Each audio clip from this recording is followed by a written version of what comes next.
তোমার বাড়ি মানে আমার বাড়ি, আমার বাড়ি মানে তোমার বাড়ি। দীর্ঘদিন পর নতুন সিনেমায় দেশের প্রেক্ষাগৃহে আসতে চলেছে মৌসুমী, আর সেই সিনেমার ট্রেলার প্রকাশ করতেই কটাক্ষে ফেটে পড়েছেন অভিনেত্রীর ফ্যানেরা। শুরুটা হয়েছিল ওয়েব কন্টেন্টের পরিকল্পনা নিয়ে, কিন্তু শেষ পর্যন্ত তার টেনে হিচড়ে রূপ নিল পূর্ণদৈর্ঘ্য চলচ্চিত্রে। অভিনেতা এবং নির্মাতা হাসান জাহাঙ্গীরের কন্ট্রাক্ট ম্যারেজ সিনেমাটি নিয়ে এখন ঢালিউডে বইছে বিতর্কের ঝড়।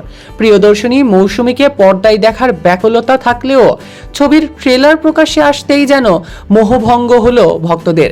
নান্দনিকতার অভাব আর গল্পের অসংলগ্নতায় প্রশংসার বদলে জুটছে কেবল সমালোচনা এবং জুতার বাড়ি। খোদ নির্মাতাকেই ঠেলে দিয়েছে এক চরম বিব্রতকর পরিস্থিতির মুখে দর্শকরা। জানা যায় সম্প্রতি সিনেমাটি সেন্সরও পেয়েছে এবং আগামী 15ই মে প্রেক্ষাগৃহে মুক্তি পেতে চলেছে সিনেমাটি।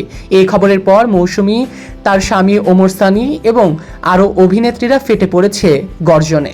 গত বৃহস্পতিবার কন্ট্রাক্ট ম্যারেজের টিজার প্রকাশ্যে আনেন নির্মাতা হাসান জাহাঙ্গীর। সামাজিক যোগাযোগ মাধ্যম এবং ইউটিউবে তা প্রকাশ হতেই যেন মাথায় হাত দর্শকদের। নেটিজনদের মাঝে চলছে তীব্র সমালোচনার ঝড়। মন্তব্য ঘরে দর্শকরা সিনেমাটির মান নিয়ে কড়া সমালোচনা এবং কটাক্ষ করছেন। ট্রেলার দেখে ক্ষুব্ধ দর্শকদের কেউ কেউ বলেছে, কেন টাকা খরচ করে এই ধরনের নিম্নমানের কাজ নির্মাণ করলেন নির্মাতা, বুঝছি না, এবং কারা দেখবে এসব। আরেকজন দর্শক মন্তব্য করেছে, 2026 সালে এসেও এমন অখাদ্য রকমের সিনেমা দর্শকরা আর খায় না। এক দর্শক আক্ষেপ করে লিখলেন যে টিজারের মধ্যেই তিনি পুরো সিনেমা দেখে ফেলেছেন। প্রিয়দর্শিনীকে এভাবে দেখব তা কখনো ভাবতেই পারিনি।